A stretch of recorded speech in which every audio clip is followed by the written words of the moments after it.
Binalot ng light fog ang Bulkang Taal kaninang umaga ayon sa Taal Volcano Observatory. Ang detalye sa report ni Paul Hernandez.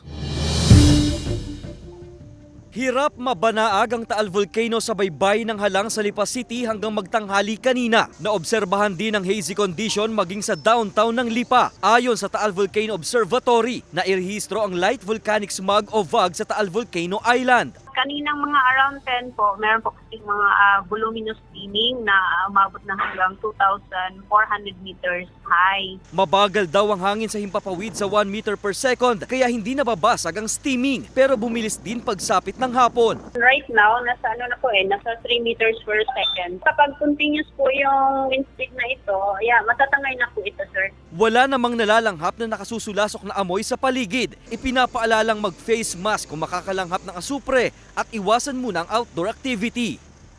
Kasama si Kel Ravaca, Paul Hernandez, Balitang Southern Tagalog.